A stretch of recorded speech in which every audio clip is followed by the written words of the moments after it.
D-Day, The Invasion. Written by William Bradle, Robert Child. Narrated by Travis. Chapter 9, The Airborne. Awfully sorry, old man, but we simply landed here by accident. Captured British paratrooper.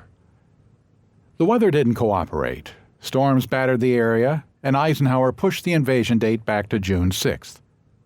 That looked iffy until meteorologists spotted a break in the weather coming down the English Channel. Eisenhower put the decision to his generals, go or wait until late June. They split. The decision was his, and he made it. The invasion was a go.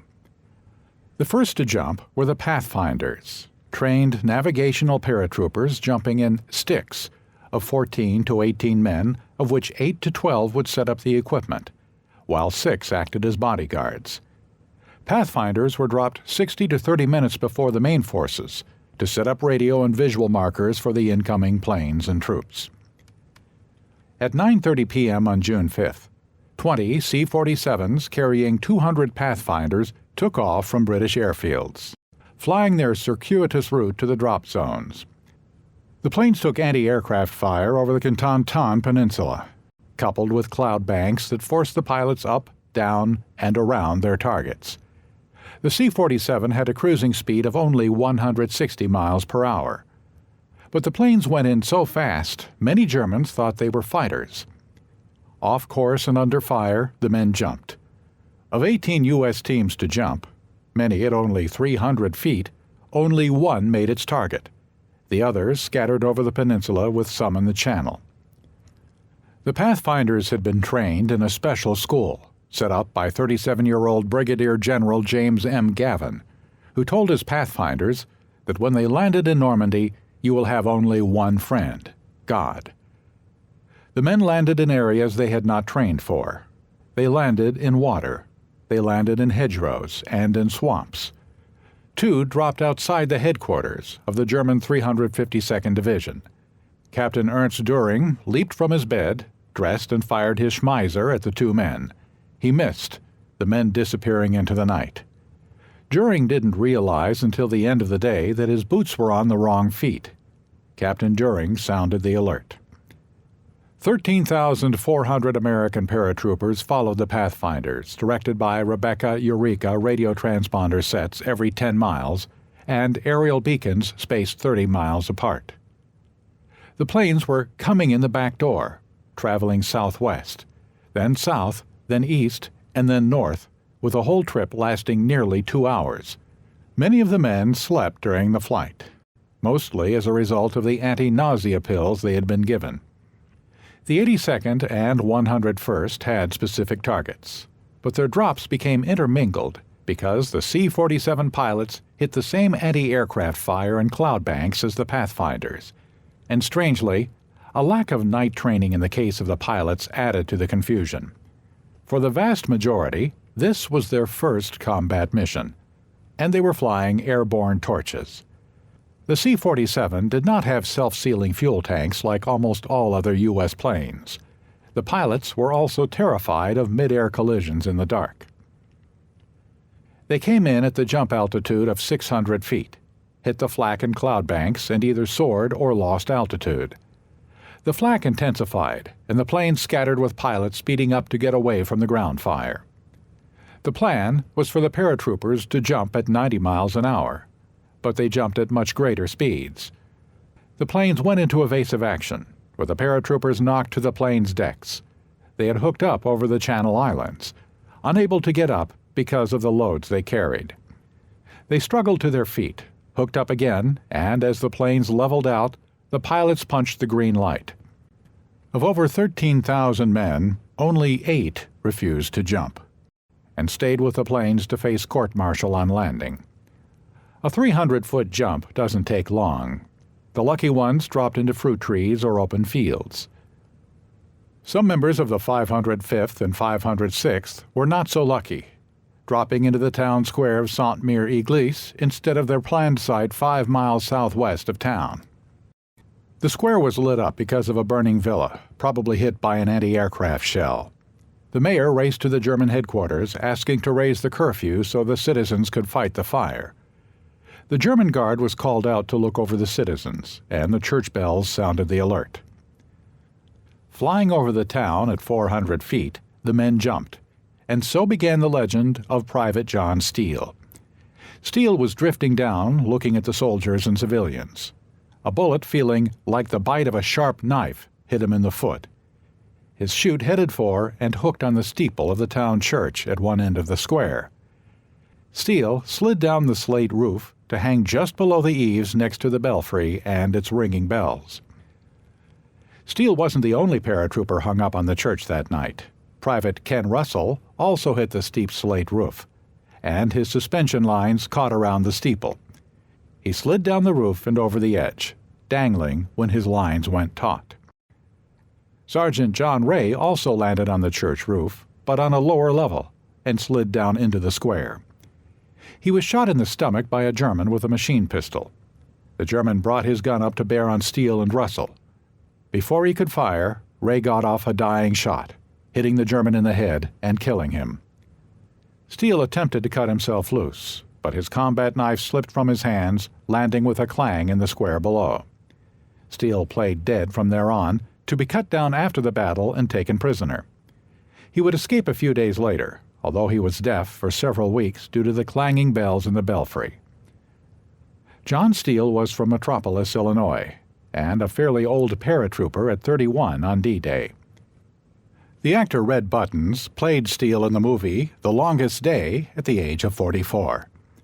To this day, visitors to Sainte-Mère-Église see a dummy paratrooper snagged on the steeple of the church to commemorate his harrowing landing. Ken Russell did not lose his knife, cut himself down and raced out of town. In his fall of 20 feet, he wrenched his back and broke 2 ribs. Russell was 17. Both Steele and Russell survived the war. Steele became an engineer in South Carolina, and Russell had a career as a banker in New York City. To the Germans, the sky seemed filled with paratroopers, but probably only 30 landed in the town, with about 20 in the square. Of the 20, 12 were killed in the trees or on the ground, including a regimental chaplain. Although Sainte-Mère-Église was a target for the Americans, it would not be captured until the next day. The vast majority of paratroopers were alone or meeting up with Germans before they met up with Americans. Outside Sainte-Mère-Église, Lieutenant John Wallace of the 82nd bumped into a German soldier outside a machine gun nest. The German had the drop on Wallace, firing his rifle first. The bullet struck the breech of Wallace's rifle, then his hand. Both men ran from each other. One group of paratroopers were going single file along the side of a hedgerow when they met a German patrol coming from the other direction. The two groups passed each other, neither acknowledging the other. Major Leger of the 101st talked his way out of being captured. Leger was crossing a field when challenged in German. Leger spoke French, not German, and explained he was coming home from visiting his girlfriend, and apologized for being out past curfew, all the time working the pin out of a grenade. He threw the grenade, hit the ground, and killed 3 Germans. Although groups started coming together, equipment was lost and landmarks were unrecognizable.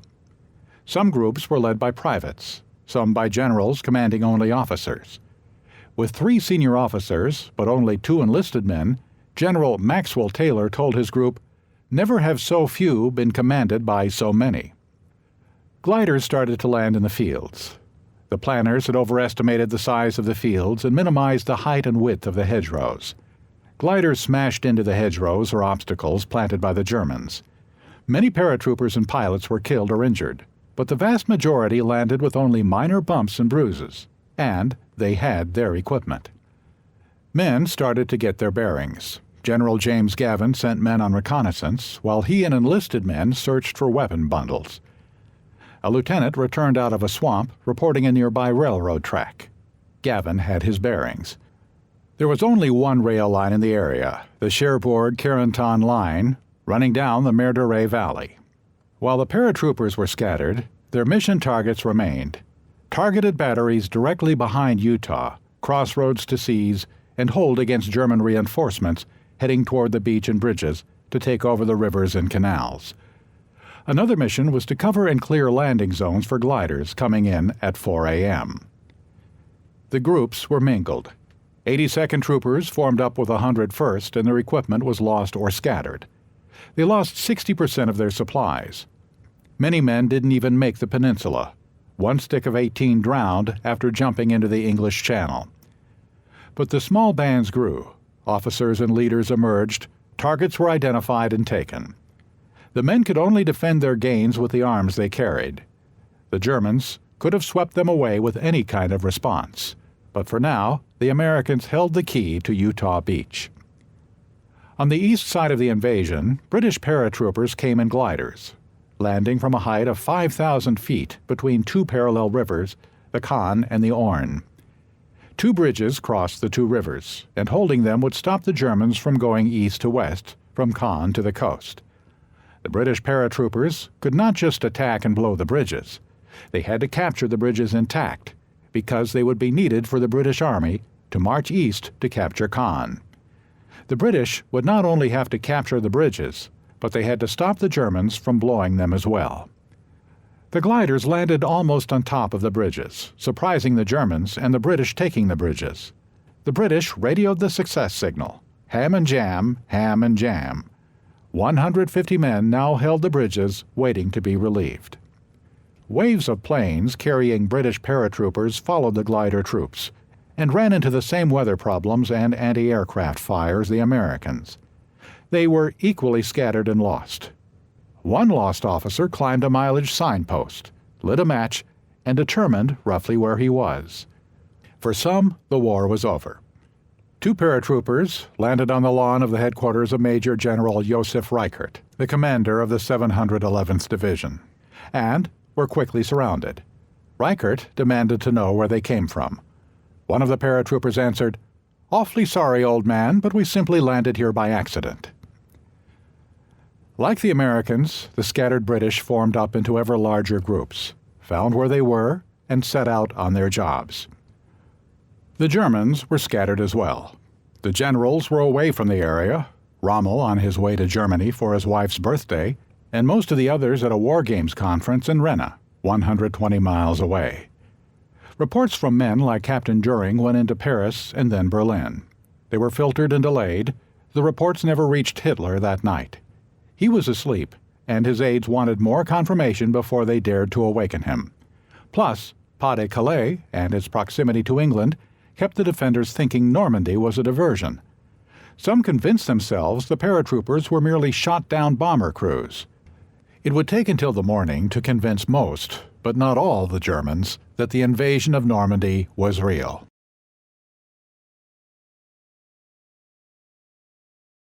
Chapter 10. The Invasion, Omaha Beach. "If I'm going to die, to hell with it. I'm not going to die here." Private Raymond Howell. One German was convinced of the invasion target very early on the morning of June 6, 1944. Major Werner Pluskat commanded 4 batteries that covered Omaha Beach. The batteries were manned by newly arrived troops from the Russian front, the battle-hardened 352nd Division. The Allies had only recently become aware of the 352nd at Omaha. Awakened by the sound of airplanes and anti-aircraft fire, Pluskat went to the bunkers and called headquarters. He was told to relax. Between calls, he swept his artillery glasses over the horizon out to sea. Nothing. He was ready to return to headquarters, but took one more look. The mist cleared, moonlight lightened the sky. Pluskat saw shapes, then ships. He called headquarters and yelled there were 10,000 ships on the horizon. His commanding officer said no nation had 10,000 ships. Pluskat invited him to come and take a look. First, his CO asked, "Where are they headed?" Pluskat replied, "Right for me." The Allied naval bombardment opened up on the beaches with the British first at 5:30 a.m. and the Americans at 5:50 a.m. 5 battleships, 2 British and 3 American, fired 14, 12, and 5-inch guns. The oldest battleship, USS Texas, was launched in 1912. The battleships fired from 5 miles off the coast, while much smaller destroyers stood in as close as a mile off the coast. Off Omaha, They pounded Ploeskut's bunkers and the bunkers at Pointe-du-Hoc. On Omaha, the ships fired at 8 concrete bunkers holding batteries, 35 pillboxes with artillery, 18 anti-tank guns, 6 mortar pits, 35 rocket launchers, and 85 machine gun nests. The bombardment shook the defenses but did not destroy them. One soldier, examining a bunker after the battle, noted, "The Germans really know how to build these things." Over the invasion scene came the sound of 9,000 Allied planes, including B-17s, B-24s, B-26s, and Lancaster bombers and Thunderbolt, Mustang, Spitfire, and Hurricane fighters. The bombers were supposed to hit the German concrete fortifications and destroy them at best, or at least litter the beaches with shell holes for the infantry to dive into foxholes for cover. They did neither. Hindered by cloud formations and afraid to hit their own men, most of the bombs fell 3 miles inland. The naval and air bombardment did not accomplish as much as they had planned. The men in the landing craft cheered and couldn't believe anything could survive such fire, but the Germans did survive for the most part, and the infantry was on its own. Omaha Beach has cliffs on both sides, is shaped in a crescent, and in 1944 had a seawall of shale and wood. This is where the first attackers wanted to get to as shelter. The seawall is gone today, destroyed by heavy machinery, to open up the route off the beach. So the 1944 Omaha Beach and today's Omaha look greatly different. Up off the beach and over the seawall, the land still goes uphill fairly steeply, crisscrossed with small canyons and ruts that made progress slow. There were paths and dirt roads up off the beach, all laden with minefields. The natural ambush qualities of Omaha were all well known to the Allied planners. They looked for ways to avoid the area, but without Omaha, the gap between the British beaches and Utah Beach would be too great and too open to splitting the two forces apart, each then to be annihilated. Omaha would have to be taken. The job fell to the U.S. 1st Infantry Division, nicknamed the Big Red One, and the U.S. 29th Division, the Blue and Gray, because it was formed in World War I from almost equal numbers of Southerners and Northerners. 40,000 men and 3,500 motorized vehicles were supposed to land on Omaha that day. Going in first on the right, or west side, was the 116th Regiment of the 29th Division, and on the left was the 16th Regiment of the 1st. That was the plan. It didn't work out that way. High winds and tides started pushing the flat-bottomed Higgins boats and other vessels around as soon as they loaded and headed for the beach. The men started the trek by climbing down rope nets to the crafts, or being lowered in boats from davits. Like most travelers, they took more than they could carry. Besides rifles, shovels, knives, first aid kits, gas masks, canteens, and rations, every soldier had extra ammunition, grenades, and satchel charges. And, the drug of choice in World War II, cigarettes wrapped in waxed paper. Estimates of total weight ranged from 250 to 300 pounds. With all that, the men had to climb down the nets, time their jumps, and hopefully land in the boat.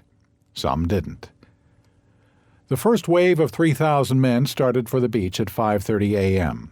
These were infantry and demolition engineers trained to blow the obstacles and mark landing lanes.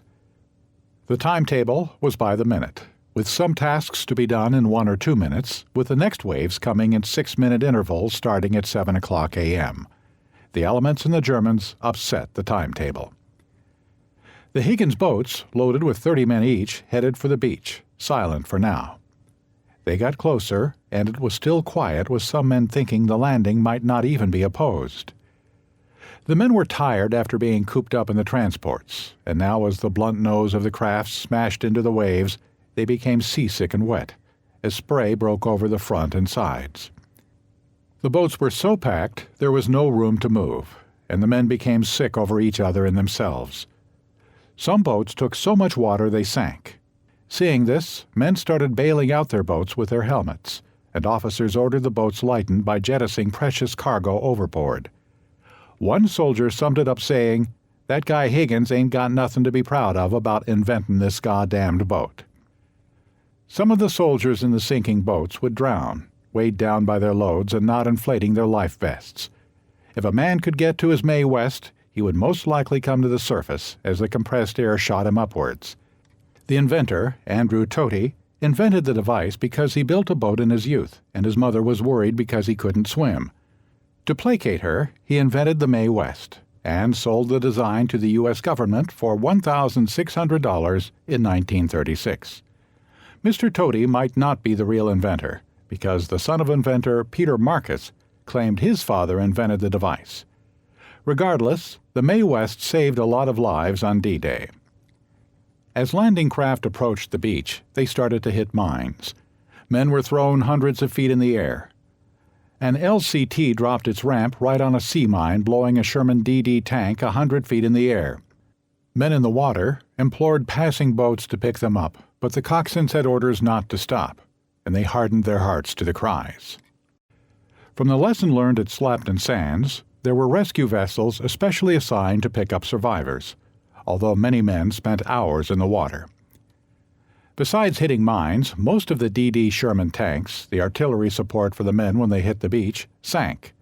64 floating tanks were to be launched 2 miles out to sea and swim in.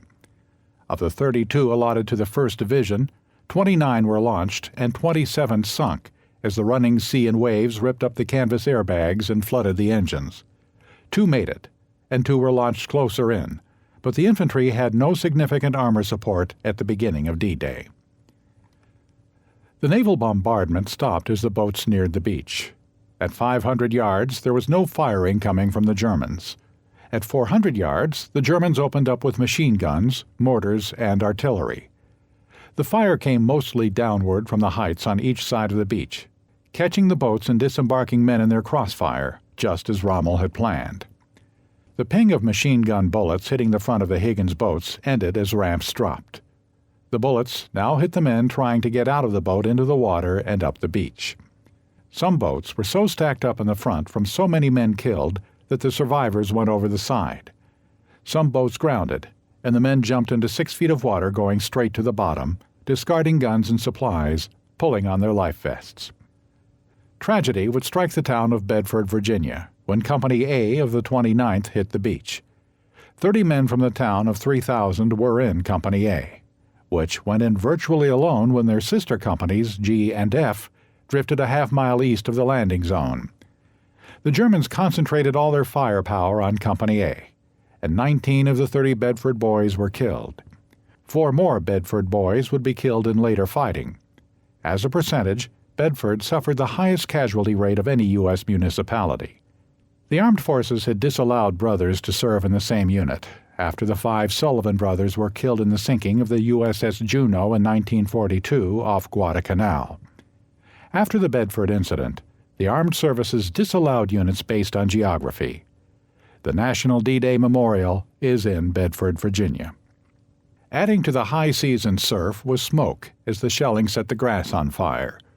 Boats couldn't locate their targets, veered off and then back, finally just grounding and unloading. The boats withdrew by dropping anchors as they went in, dropping their loads, reversing the winches, and dragging themselves back to the anchors and out to sea.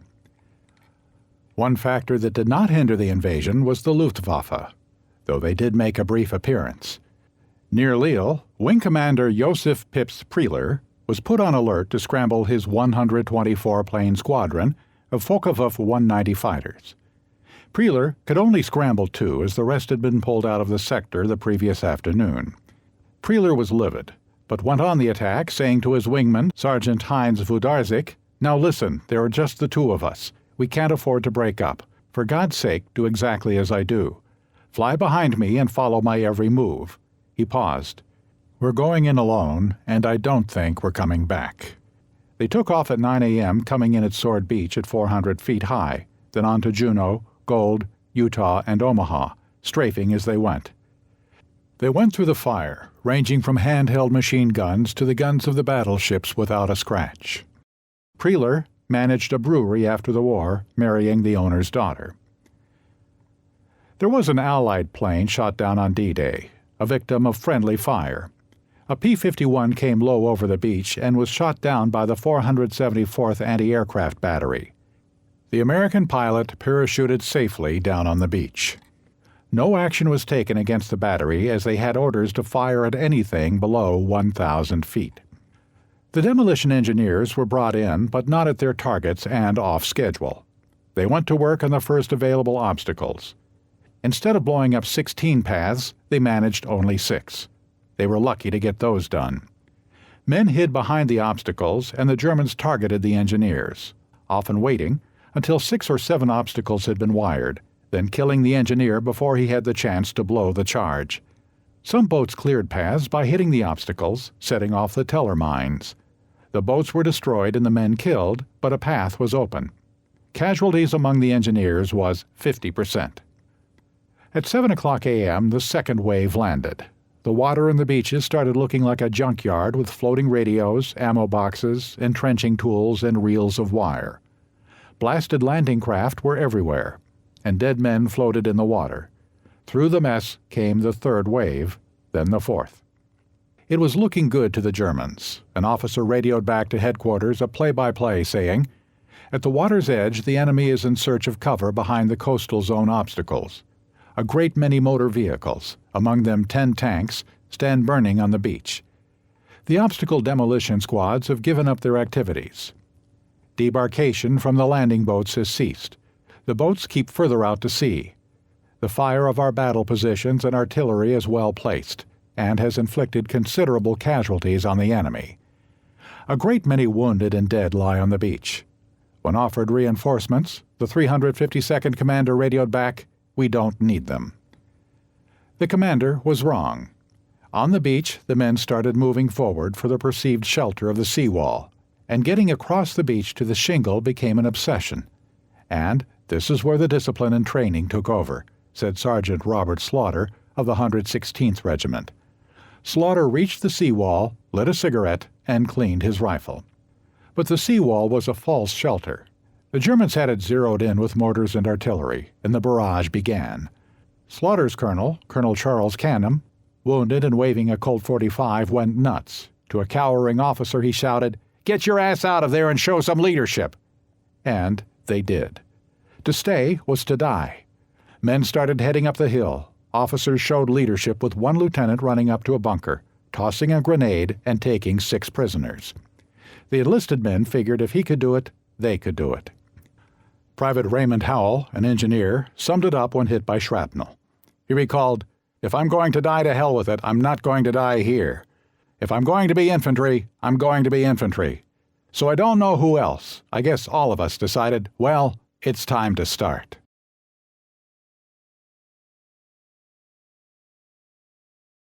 Chapter 11. Pointe-du-Hoc.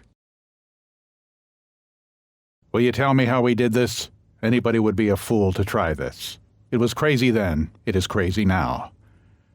Lieutenant Colonel James Earl Rudder, Ranger Battalion. Some places have to be seen to be believed, or at least comprehended. The bloody pond at Shiloh, the 6th-floor depository in Dallas, the boulders of Little Big Top, looking down into the primitive cockpit of a Sopwith Camel from the gallery of the Imperial War Museum, and Pointe-du-Hoc, or Hook Point, to the list. You reach it from Omaha Beach on a 2-lane road going up and up. You don't really notice the grade as you look from the road to the sea and back, and then you are traveling on level ground. The sea is far away, or feels that way. You park in a small lot. Walk 100 yards covered in grass. You note the large dips and holes, then realize those are shell holes. Pieces of concrete as big as trucks are thrown around. You can go down into some of the bunkers. They smell of concrete. You walk in front of the bunkers and then look down, straight down, 100 feet, the height of a 10-story building. You feel like you're going over the edge, thinking, like Rudder, how did they do that? That was U.S. Rangers landing on a beach you can't see from the top because of the sheer cliff, then scaling the cliff and taking the German artillery position the Allies feared the most in Normandy. The Allied planners' intelligence showed that the Germans had 5 155mm cannon on Pointe-du-Hoc, from which they could blast both Utah Beach and Omaha Beach. They were so convinced of the Germans' firepower that before the invasion, they dropped or fired explosives equaling the atomic bomb dropped on Hiroshima. 9 LCAs, or Landing Craft Assault, carried the 225 men of Rudder's command toward the cliff, while the British destroyer Taliban and the U.S. Satterlee shelled the point. As with most boats on D-Day, Rudder's got lost and headed for the beach 3 miles east of his target. Rudder spotted the mistake and got the boats back on track. But he was late, and that would cost him his 500-man support force of Rangers. If this second force did not receive a success signal by 7 a.m., it meant the attack had failed and they would head for Omaha. Rudder came in anyway. The 40-foot-long assault crafts laid down covering fire, while the Rangers fired rockets topped off with grapnel hooks, trailing ropes, and rope ladders. Many of the hooks didn't take, and came back down on the troops now unloading on the beach, which wasn't sand, but small, hard rock. Some ropes and ladders did take, only to be cut by the Germans above, who were raining fire and hand grenades down on the Rangers. 4 DUKWs, or ducks, tried to come ashore. 1 was sunk, and 3 couldn't get a footing on the clay-covered, slick beach. They were outfitted with extension ladders borrowed from the London Fire Brigade. Only 1 would get up, manned by Sergeant William Stivison, who carried a machine gun, firing in arcs as the ladder swayed at 45 degrees in each direction. With the duck slipping and sliding, they pulled Stivison back down and retracted the ladder. The Rangers started up the ropes. The ropes were 3/4 of an inch thick, or the same material made into rope ladders. They also carried toggle ropes, 6-foot lengths of rope with fittings at each end for hooking together. By the time the ropes had been launched, they were soaked and slippery from the ocean spray and waves. Besides slick ropes, a German machine gunner was on their left flank, systematically sweeping the beach, killing and wounding 15 men. The men started up the slick ropes. The pitch of the cliff was such that they couldn't use their feet, so they went up hand over fist. Some came sliding down. Some gave up on the ropes and dug handholds with their combat knives. A Lieutenant Kirchner had no problems, saying the climb was easy, a lot easier than some of their training climbs. Others slid back down, the ropes burning the palms of their hands after sliding 30 or 40 feet. Sergeant William L. Rod Petty slid down a rope, landing at the feet of a medical officer. The doctor chewed out Petty, saying, "Get up the cliff." Petty wasn't taking it, retorting, "I've been trying to get up this rope for 5 minutes, and if you think you can do any better, you can do it yourself." Having let off his steam, Petty tried again and went up the cliff. Despite the slick ropes and the Germans cutting the ropes at the top while raining potato mashers down on the Americans, the Rangers started getting to the top, cutting barbed wire and gunning down the German defenders. Soon, they were all on top except for the dead, wounded, and medical staff. Rudder ordered the radio man to send the success signal, tilt. With the signal, the remaining Rangers floating offshore headed to Omaha Beach, with Rudder expecting them to attack Pointe-du-Hoc from the land, hooking up with his men from the sea. The Rangers had to clear the area and find the artillery guns threatening Utah and Omaha. They ignored the machine gun to the east and an anti-aircraft gun to the right, heading for the casements. They were empty. There were only wooden telephone poles pointing out to sea. Using fake cannons was not a new idea. Both sides in the American Civil War used them and called them Quaker cannons. The guns were missing, but there were tracks leading off the cliff, so troopers followed the tracks. Not all of them followed the tracks. There was still a lot of resistance, with German soldiers popping up, taking a shot, and disappearing. The men crawled everywhere.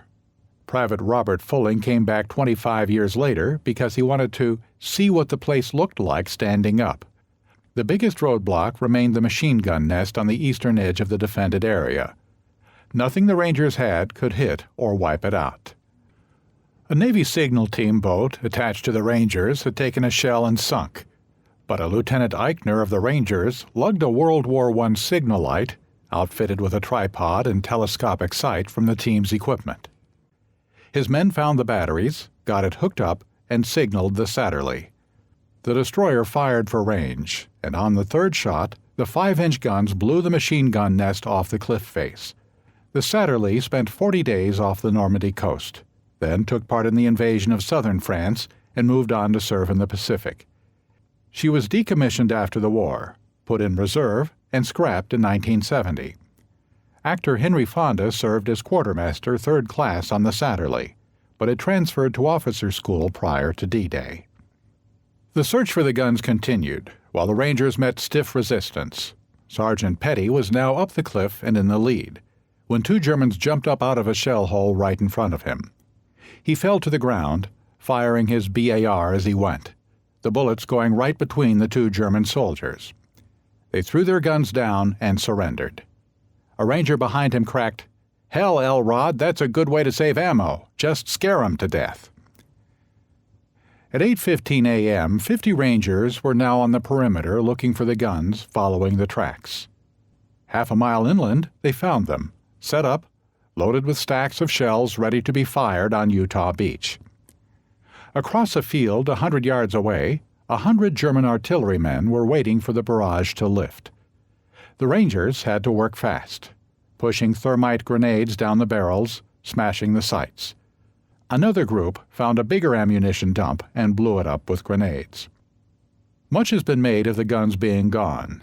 The mission, a brave failure. That is not true because the guns were operational. There was plenty of ammunition, and the guns could hit both American beaches. The Rangers had fulfilled their mission, and now had to defend the point for 48 hours with nothing but mortars and machine guns. The Germans counterattacked that day, that night, and through the next day. The Rangers held, although once they were relieved, only 50 of the original 200 could report for duty, with the remainder either dead or wounded. Colonel Rudder left the Army after the war, staying in the reserves, and was promoted to Major General in 1957.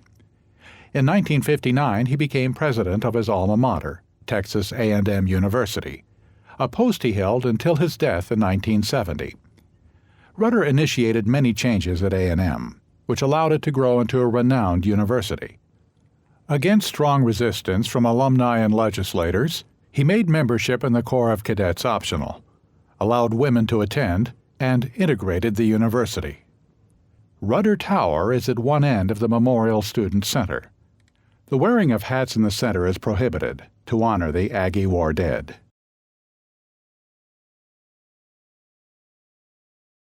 Chapter 12. Sword. That's the English War Office. You and I are both Scottish, and that doesn't apply. Lord Lovett. Bloody Omaha is the poster child for D-Day, and it should be, for all the courage shown and blood spilled. The other 4 beaches attacked on June 6th were the 3 to the east of Omaha: Gold, Juno, and Sword. British, Canadian, and Free French forces attacked these 3 beaches. On the other side of Omaha, and the farthest to the west, was Utah. The Allied planners knew Omaha would be the toughest nut to crack, because of the cliffs on both sides and the funneling beach drawing the invaders under the fire of cliff guns, beach guns, and the guns of Pointe-du-Hoc. The British beaches were not as bad, because all 3 plus Utah did not have bluffs to climb over with Germans shooting down as the land rose from the beaches. What the beaches did have were people and houses, because the area had been a seaside resort for centuries. The British may have had an easier initial beach invasion, but they faced door-to-door urban combat. Also, the area was not flooded as extensively as the Omaha, Utah area, and the road system was better, with main roads leading to Cannes. Cannes was a key target for the British to take for the Allies, due to its port and airports, and the city was on a major highway leading straight to Paris. Montgomery's first day's objective was the capture of Cannes. It took 6 weeks for this to happen, with the British blaming the Americans and vice versa for holding things up. The British did get as far as the Pegasus Bridge to relieve the paratroopers who were holding the bridge intact. The British-Canadian invasion first started with a midget submarine parked on the left side of Sword Beach, and once emerged on the right-hand side of Gold. The subs were one of the many gadgets the British would use on their beaches. There were 5 men on board, and the vessel was crammed with 2 engines, 1 diesel for surface and an electric for submerged traveling, a stove, a toilet, 2 bunks, and radio equipment. The submarine was to come to the surface and receive instructions on the invasion date. It surfaced on June 4th, but the invasion was delayed, so they went back to the bottom for 24 hours.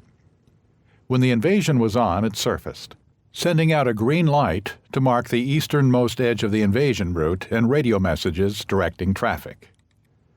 British bombardment started at 5:30 a.m., 20 minutes before the Americans. On board 1 ship were 171 French commandos. Commander Philippe Kiefer informed one of his sergeants, Count Guy de Moulard, of a change in targets. The unit was ordered to capture the German command post that was in a gambling casino. Guy de Moulard saluted and said, "It will be a pleasure, sir. I have lost several fortunes in that place." The landing craft launched, heading for the beach. 2 officers on different craft planned on quoting speeches from Shakespeare's Henry V on the way in. But one forgot the words, and the other wrote down the lines ending with, "He that outlives this day and comes safe home will stand a tiptoe when this day is named." Lord Lovat's 1st Special Service Brigade came ashore to the tunes of the brigade bagpiper William Millen, but not before a bending of the rules. Lovat ordered Millen to play Highland a Laddie, but Millen cited regulations from the War Office against playing in combat. Lovat thought and replied, "That's the English War Office. You and I are both Scottish, and that doesn't apply." Millen played. The soldiers and commandos were told that casualty rates would be high, with one group of planners somehow coming up with an 84% projection. That rate was raised to 90% on the day of the invasion. In some sectors, the British did take heavy losses, with the 2nd East York Regiment taking 200 casualties on D-Day, the large proportion in the first hour of the landings at the town of Ouistreham. The town is no stranger to invasion, with a historical monument marking the site of a repulsed British landing attempt on July 12, 1792. Hobart's funnies certainly cut down on casualties. The DD, or double drive, tanks worked well at Sword because the British launched them much closer to the beach at 1 mile, as opposed to the Americans, who launched from 3 miles out at Omaha. Fascine tanks, front-loaded with wood, dropped their loads in ditches. Tanks outfitted with girders bridged anti-tank trenches, and flail tanks went in front of the troops exploding mines. The spat between the British and Americans over the Americans not embracing the technology, except in the case of the DD tanks, has some validity. Hobart's follies would have proved useful at Utah Beach, which had the same basic geography as the British beaches. The follies wouldn't have worked as well on Omaha due to the slippery stone beach and the seawall that was too high for tanks to get up and over. Seeing the flail and fascine and bridge tanks at work, Major Kenneth Ferguson, 3rd British Division, said, "We were saved by our flail tanks, no question about it." Royal Navy frogmen went over the sides of the leading crafts and blew up individual obstacles, as opposed to the American method of stringing a number together and blowing them up in bunches. The next wave was the infantry. The British advantage at Sword over the Americans at Omaha was the quality and quantity of the opposition. The 716th Static Infantry Division, with a third of the men being Ost battalions, primarily Georgians and Russians, defended Sword, commanded by General William Richter. Richter did not have much confidence in his men, with one of his generals writing, "We are asking rather a lot if we expect Russians to fight in France for Germany against the Americans." Candid comments like that didn't appear in many German wartime dispatches. Richter's defenses were thin, with some bunkers more than half a mile apart, and he had no depth to his fighting strength. Any breakthrough from the Allies was assumed to be contained by one Panzer Corps stationed 7 miles away, and another north of Caen, 12 miles away. The issue was that someone had to release the tank divisions. The incoming British took casualties, but the resistance at the beach collapsed. Another army, an army of civilians, next stalled the British. French men and women came out of the ruins, ignoring the minefields and gunfire, to greet the invaders. Soldiers were hugged and kissed. The mayor of Colville-sur-Orne went to the beach, meeting the British dressed in his official sashes and wearing a shiny brass helmet. The Germans, mostly the Russian and Georgian Wehrmacht soldiers, started surrendering in droves. Captain Gerald Norton, Royal Artillery, came upon 4 Germans with their suitcases packed, who appeared to be awaiting the first available transportation out of France. The British shrugged, put the Germans to work unloading material onto the beach, and headed into the villages and inland with the main job of relieving the British 6th Airborne, holding the Orne and Caen bridges 4 miles inland. Lord Lovat, before the jump, assured General Richard Gale of the 6th that his commandos would arrive sharp at noon. They would be an hour late. Lovat's command headed south toward the bridges. Near the village of La Porte, the British were pinned down by machine gun fire. In Lovat's brigade, there were a number of German and Austrian Jews who had fled to England before the war. They came up with cover stories to explain away their German accents if captured, with most saying they had German nannies growing up. Their main job was interpreters, and the British did not wholly accept them. Private Peter Masters, not his real name but one adopted and retained after the war, wanted to help clear the machine gun nest, but was ignored until summoned by an officer and told to walk straight down the road and see what is going on. Masters was to draw fire so the officer could determine the location of the gun. The officer considered Masters expendable. Masters determined it was a suicide mission, but remembered a scene from Gunga Din, where Cary Grant's character, surrounded by Indian rebels only yards away from overwhelming him, said calmly, "You are all under arrest." Masters did the same, walking down the road, yelling out in German, "Everybody out! Come out! You are totally surrounded. Give yourselves up. The war is over for you. You don't have a chance unless you surrender now." No one surrendered, but they didn't fire. The British officer ordered his men forward and took the machine gun nest. 2 British tanks took out additional machine gun positions, arriving at the bridges and relieving the paratroopers. Lovat apologized for being late. Lovat would be the main figure in the film The Longest Day, played by Peter Lawford, actor and brother-in-law of President John F. Kennedy. Lovat was severely wounded by friendly fire 6 days after D-Day, and never saw action again. He entered politics, but his financial investments went wrong, and he declared bankruptcy, selling the family residence, Beaufort Castle, a year before his death in 1994. Beaufort Castle had been in the family since the 13th century. Piper Bill Millen played at Lovat's funeral. The landing at Sword was successful except for one operation, the failed hookup with Canadian forces coming off Juno Beach. That would lead to the 1 Panzer attack of the day, where the Germans might have pushed the Allies into the sea.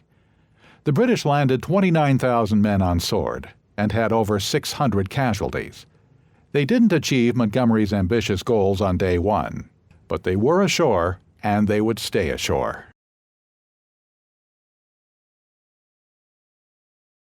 Chapter 13. Juno Beach. I'm normally not, but I'm afraid that stuff will make me feel brave, or some bloody thing like that. Private Josh Honan. Like Lord Lovat at Sword, the British officers on Juno were determined to show their cool under fire. As the 4th Royal Marines approached Juno Beach, their landing craft came under machine gun fire. All the commandos dropped to the deck, except their adjutant, Captain Daniel Flunder. Swagger stick under his arm, he paraded on the foredeck, saying after the war, "I thought it was the thing to do." This was the start of the Juno Beach, the beach between Sword on the left, or east, and Gold on the right, or west. Flunder was preceded by an aerial and naval bombardment, as ineffective as the Omaha beach attacks. The bombardment ended at 7:30 a.m. the time the landing craft were supposed to be on the beach. They were late because of the running sea and tides. Private Henry remarked, "All the softening did was alert the enemy of the landing and give them the chance to be settled in for our guys to run into." A member of the Royal Winnipeg Rifles sniffed, "The bombardment has failed to kill a single German or silence one weapon."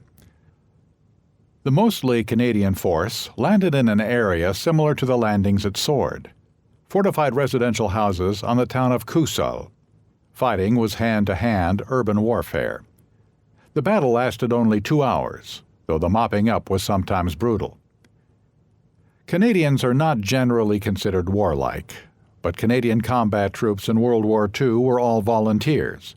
If you didn't want to fight, something else would be found for you to do. A coxswain on a landing craft was searching for souvenirs soon after the fighting ebbed when he saw Canadian soldiers mark 6 German soldiers behind a sand dune.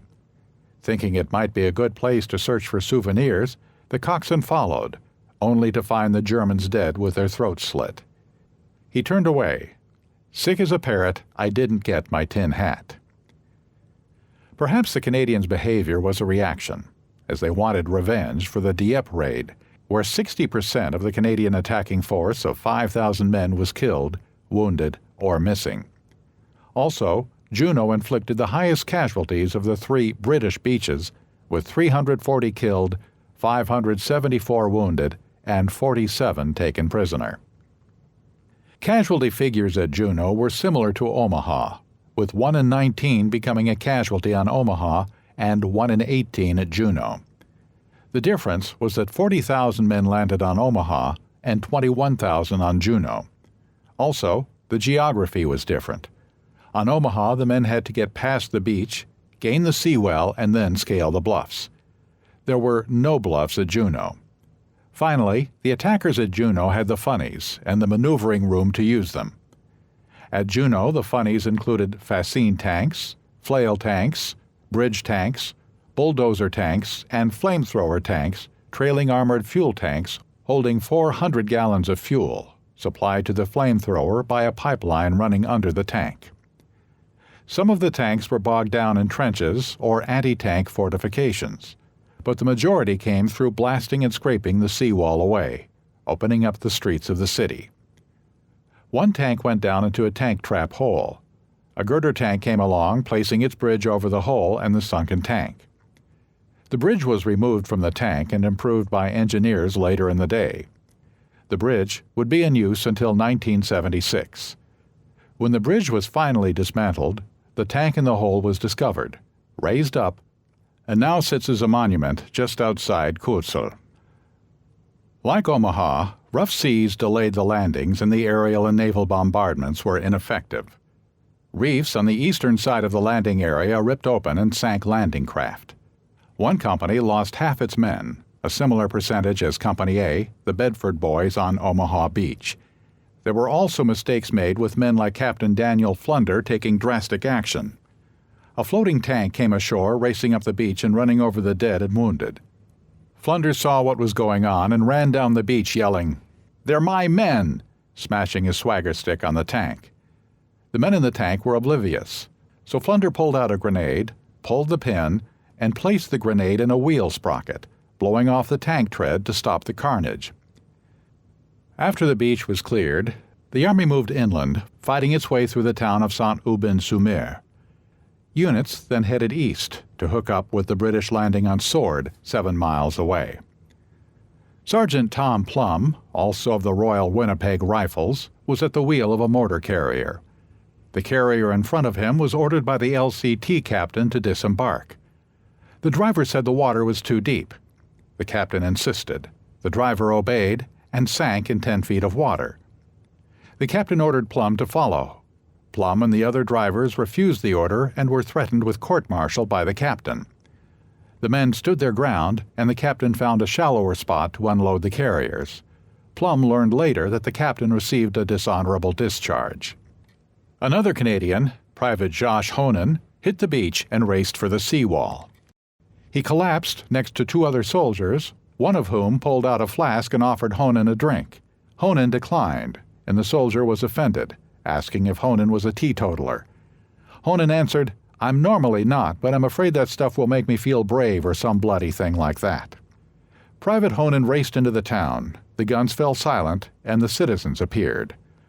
A barber offered Honan a drink, which he again refused, but seeing the barber shop said, "But I could do with a shave."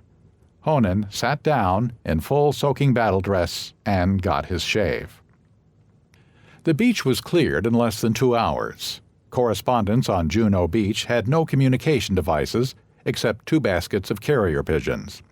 The correspondents wrote quick stories and released the birds, with half of them heading for the German lines. Reporter Charles Lynch of Reuters stood on the beach yelling, "Traitors! Damn traitors!" 4 of the pigeons reported in at the Ministry of Information in London in less than 2 hours. Waves of men kept coming in and moving quickly off the beach. By noon, the entire Canadian 3rd Division was ashore and headed for the ambitious goal set by Montgomery to capture Caen. They didn't make it. The whole army seemed to run out of energy and stopped for tea. 2 brothers connected, and we had our tea together and cautioned each other to be careful, like brothers do. Then we started on our way. The British and Canadian stops to brew up tea drove the American officers to distraction. Others were slowed down by the hunt for German souvenirs, such as pistols, helmets, and anything with a swastika on it. At the end of the day, forward units in the north were 3 miles inland, although still 4 miles from Caen. In the south, the 1st Hussars tank units were 9 miles inland and across the Caen Bayou Railway, the only group to meet their objective. Having outtraced the infantry, the tanks had to pull back. They settled in expecting a German counterattack. The Canadians got payback for Dieppe, but the Canadians did not hook up with the British coming off gold. The Germans saw their opportunity and took it, or tried. Von Rundstedt had a premonition about the invasion. He ordered 2 panzer divisions, the 12th and the Panzer Lehr, moved from Caen up the coast early in the morning of June 6th. Headquarters countermanded his orders, and Hitler slept. Finally, at 4 in the afternoon, Hitler released the tanks. It was all too late, with neither division making the invasion area that day. The 21st were caught in a traffic jam of departing citizens in Caen. They pulled out and went around the city but lost precious time. Rommel arrived back at his headquarters at 6:00 p.m. A quick survey of the situation indicated the 12th and Panzer Lehr would not be factors, but Rommel said, "If the 21st Panzer can make it, we might just be able to drive them back in 3 days." The 21st lined up and advanced on the split between the British and Canadian landing forces. But British and Canadian artillery and anti-tank weapons covered the split and opened up, destroying 6 tanks before retreat was ordered. The delay in releasing the 12th and the Panzer Lehr, and the difficulty the 21st had reaching the coast, resulted in a doomed piecemeal attack, squandering the only real tank opportunity the Germans had on D-Day.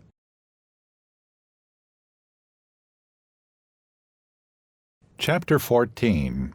Gold Beach. So drive on. Royal Navy coxswain instructions. The 3rd British beach was Gold, the most western of the 3 beaches assigned to them.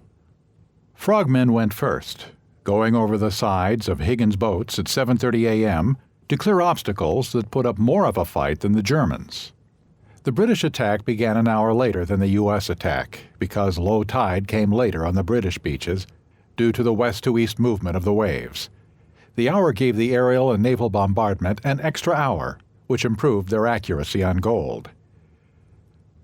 The killing zone was similar to Juno Beach, with the Germans operating out of wooden resort houses, easily set on fire by the naval guns and falling bombs. Gold had the fewest concrete emplacements of any beach. No real lanes were cleared, because German gunners concentrated on the frogmen.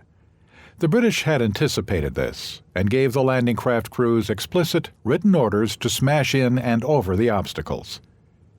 Hedgehogs, stakes, or tetrahedra will not prevent your beaching provided you go flat out.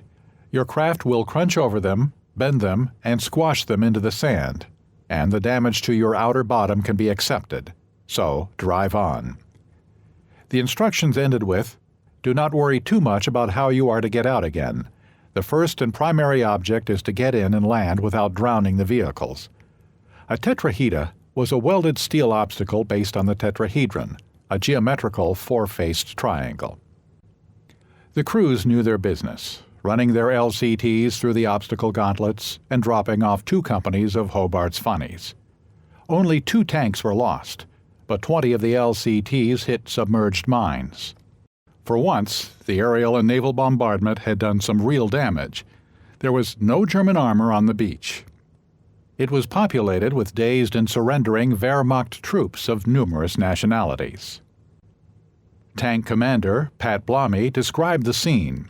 Local strongpoints had been neutralized by the bombardment. Shelling and mortaring from inland was slight and inaccurate. Except for some dozen Jerrys, the beach was deserted of enemy. The ones I saw were completely shattered by the bombardment. They appeared to be Mongolians. The Navy gunners also scored a direct hit on the battery with the help of a French farmer and his blind son. On the cliffs near the town of Longueuil-sur-Mer, the Germans had built an extensive 2-story headquarters building to operate 4 155mm cannon located in their own concrete bunkers placed around the communications building. Ammunition bunkers were in all the locations. The guns and bunkers were camouflaged with dirt and netting, invisible from the sky. The guns covered gold and would have played havoc with the ships and men if not for the farmer and his son. The Germans confiscated the land from the farmer with no compensation. Furious, the farmer, accompanied by his son, paced off all the distances between the cliffs and the bunkers, as well as the spaces between the bunkers, reciting the numbers to his son, who, though sightless, had an incredible memory. Having a poor farmer and a blind boy around didn't seem to bother the Germans. They ignored them. In January 1944, the boy traveled to Bayeux and contacted the resistance. The coordinates were radioed to London. With the opening barrage on gold, the German batteries responded by firing at the USS Arkansas and the British command ship, the HMS Bulolo. The HMS Ajax appeared 7 miles off the coast and opened fire. The Ajax was instrumental in one of Britain's early, if not singular, victories over the Germans in 1939. The German pocket battleship, the Graf Spee, was deployed in the South Atlantic just prior to war breaking out. Once war was declared, the Graf Spee sank 9 ships, taking 50,000 tons of cargo to the bottom. The British dispatched 3 ships, the HMS Exeter, HMS Achilles, and the HMS Ajax. The 4 ships came together off Montevideo, Uruguay, and the Graf Spee took on the British. All the ships were damaged, with the Graf Spee putting into port for repairs. The British went on a counter-espionage binge, sending hundreds of signals on open frequencies containing references to battleships that were, in truth, thousands of miles away. The trick worked. On December 17th, the captain ordered the ship abandoned and scuttled in the bay. On December 20th, he dressed in full uniform, lay down on the ship's battle ensign, and shot himself. The crew was interned in Argentina for the remainder of the war. 5 years later, the Ajax was off Gold Beach, with the coordinates for the battery.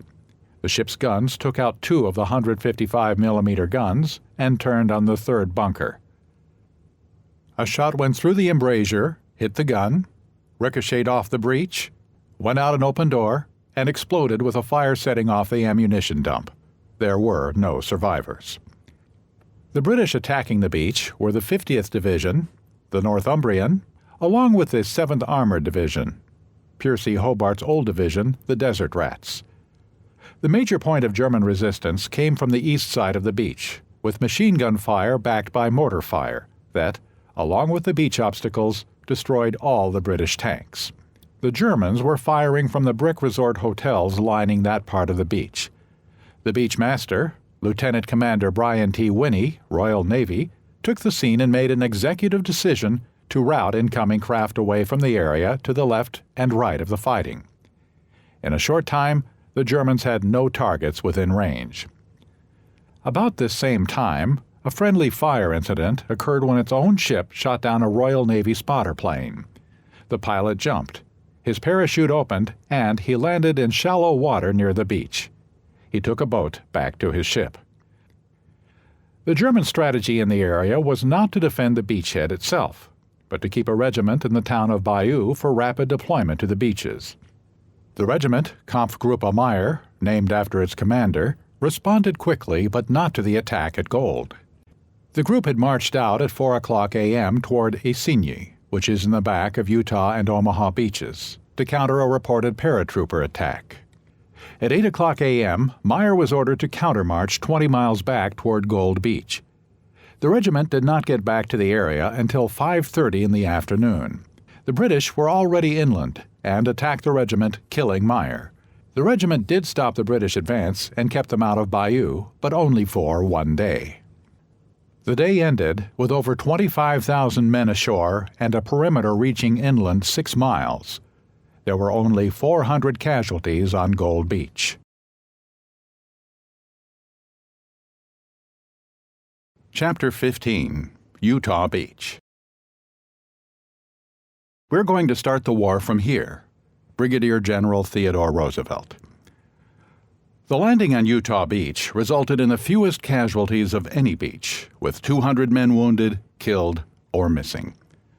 Of course, casualties are always high if you are personally involved, but by D-Day standards, Utah was a cakewalk. But a cakewalk only because of a mistake. The U.S. 4th Infantry Division landed on the wrong end of the beach. A lone control boat, confused by bombardment smoke obscuring the landmarks and caught in a strong tide, directed the first wave to a beach a mile south of the intended target. The wave landed at Exit 2, with only one road coming off the beach. The fourth was supposed to land at Exits 3 and 4, which had 2 roads exiting and covered by the 101st Airborne. The actual landing site had been suggested by the Army in the planning stage, but rejected by the Navy, as the waters near the beach were judged too shallow for the ships to get in close to shore. General Theodore Roosevelt had an executive decision to make. Roosevelt, the oldest son of President Theodore Roosevelt, graduated from Harvard like his father. He then went to France as a member of the American Expeditionary Force in World War I. He was wounded and gassed during the war, and returned to the United States in 1919. His brother, Quentin, was a fighter pilot killed in a dogfight in 1918. Ted founded the American Legion. After World War I, Roosevelt entered politics and was named Assistant Secretary of the Navy. He was involved in granting leases that became known as the Teapot Dome scandal.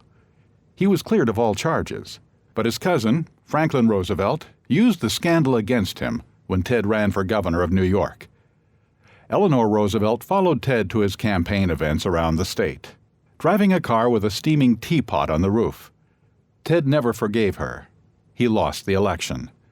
Eleanor said she was duped by Democratic Party dirty tricksters, but it is hard to believe she didn't notice the teapot on the roof of the car. When Franklin Roosevelt was elected president, Ted was asked about his relation to the new president.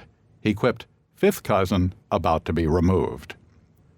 In the 30s, he entered private business, becoming a vice president at Doubleday Books and chairman of the board of American Express. When America entered the war, he rejoined his old unit, the 26th Infantry Regiment. Roosevelt in North Africa ran afoul of both George S. Patton and Omar Bradley for not being a harsh disciplinarian, prompting Bradley to write of Roosevelt and another general officer, "They loved their division too much."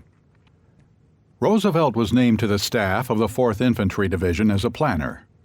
He petitioned to participate in the invasion, but was denied. He finally received approval after sending a handwritten note to the division commander stating, "It will steady the boys to know I am with them. Permission granted." Early in the morning of the invasion, Roosevelt came in the first wave to the wrong end of the beach, wearing a wool cap because he hated helmets, using a cane because he had a heart condition and arthritis, and carrying a Colt .45. Roosevelt was the only general officer on D-Day to land with the first wave. Some of his men didn't appreciate his presence. Wandering into an area where engineers were trying to blow obstacles, one engineer yelled, "Go knock that bastard down. He's going to get killed." Roosevelt heard the yell and moved on. The general gathered his staff, knowing the invasion was in the wrong place. He had only one road exit if he stayed, and 30,000 men coming in from the ships. He decided to ignore the plan objectives, move forward, and meet and destroy any Germans they encountered inland. The key was to get off the beach as quickly as they could. Roosevelt turned to his staff. "I'm going forward with the troops. You get word to the Navy to bring them in. We're going to start the war from here." Roosevelt died of a heart attack in Normandy on July 12, 1944. General Omar Bradley had changed his opinion of Roosevelt, and on the same day signed an order promoting Roosevelt to Major General of the 90th Infantry Division. Roosevelt is buried next to his brother Quentin in the American Cemetery overlooking Omaha Beach. Theodore Roosevelt, Jr. was awarded the Medal of Honor on September 28, 1944. His father was awarded the Medal of Honor by President Bill Clinton on January 16, 2001. The only other father-son team to win the Medal of Honor was General Arthur MacArthur for service in the Civil War and General Douglas MacArthur for service in World War II. Other notable men on Utah Beach were Elliot Richardson, the future U.S. Attorney General, who would resign rather than fire Special Prosecutor Archibald Cox in the Watergate investigation, and J.D. Salinger, author of Catcher in the Rye. Utah Beach is also the nexus of the real story on which the movie Saving Private Ryan is based. There were 3 Nyland brothers serving on D-Day, and 1 brother serving in Burma. Sergeant Bob Nyland, a paratrooper in the 101st Airborne, was killed on June 6th after volunteering to stay behind, manning a machine gun to blunt a German advance. Lieutenant Preston Nyland was killed near Utah Beach on June 7th. Sergeant Edward Nyland was shot down in a B-25 over Burma and assumed dead. Their mother received 3 telegrams on the same day, notifying her of her son's deaths. The 4th son, Fritz, is played by Matt Damon in the movie. He was never lost in action, but the Army did pull him out of the front lines. Edward Nyland survived in a Japanese POW camp that was liberated in 1945. The Nyland tragedy and the Borgstrom family tragedy, where 4 out of 5 sons lost their lives in World War II, resulted in the sole survivor policy. Any sole survivor of a family will be pulled from active service. The last time the policy was invoked was 2011. After Jeremy and Ben Wise were killed in action in Afghanistan.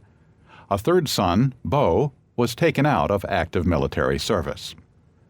Roosevelt's decision to advance up Exit 2 was the correct one, but the road was soon clogged with men and equipment, resulting in a giant traffic jam. The decision was made to cross over land, or actually over water, with the order given to advance through the fields flooded by the Germans. The infantry marched on toward Cherbourg, meeting the paratroopers dropped behind the lines to secure the routes into the beach. The success of D-Day at Utah is primarily due to the flexible thinking and decisive actions taken on the beach, coupled with the paratroopers holding the roads and keeping the Germans out.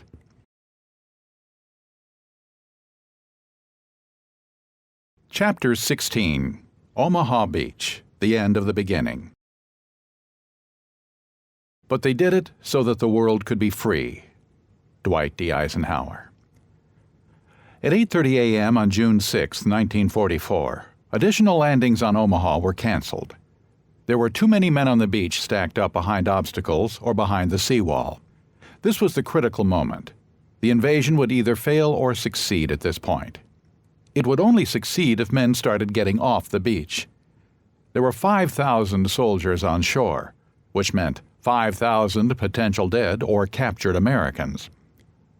On the USS Augusta, General Omar Bradley contemplated issuing evacuation orders. On the beach, leaders and training began to emerge.